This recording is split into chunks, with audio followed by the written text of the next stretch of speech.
Penyul. Na winjo ni dwa dhi wuoth. Anada dhi wuoth. By the way, achiegni mana wuok. Be yudo mana kapok prepare. Ni dwa dhi wuoth nang'o kanye? Adwa nadhi Mombasa kata kama ne koso Mombasa jogo tinde onge. Dong awinjo ni joma ndiko buge mag Kiswahili godak Mombasa.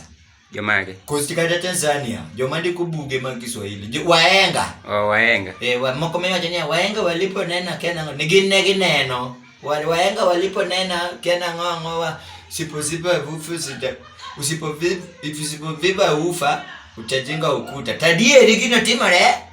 Nikech yudo ka Nairobi ka yudo ka ng'ato guro ufa neno odhi oguro mane korot. Odwa ni kumbo maber korewore gi gine mar wol. Ng'ama ni kocha bende winje. Mane gima but kama ne jogo nodhi okatho Kiswahili wahenga to nego dhi opej bwana Magzi kata kwa ke Kiswahili adier.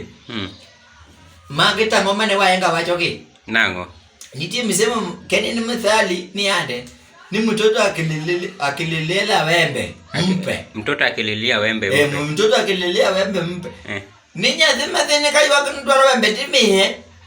Nyathi mathin to mana to mago to koro wahenga no par mago bende gin jodonga dier kuso chieng'no ne wahenga girene ni holiday. To kijende modhi ndiko gino. Chalo. Kuso nyithinde manondiko gino. Nyithindo bing'eni sani riek gi ng'eny. Nyithindi ng'eni nyalo be ni nyathi kanyo karo paro ka ng'ama duong'. Kakoro nyathi mathini nyalo rado goro nokwanyo pesa. Chon ing'eni wan kane wakwanyo pesa. Tiwinjo ni dwa dhi nyiewo go mandas giri to sani nyathi mathin kokwanyo kata siling 20 to pache paro gima duong' manade. Kipenje no dwa timo nade. Iwinjo kong'isi ni en odwa dhi nyiewo mogo maduong' gi salad. Gi 20. Gi 20 bwana winje gik ma en odwa nodhi oted ot.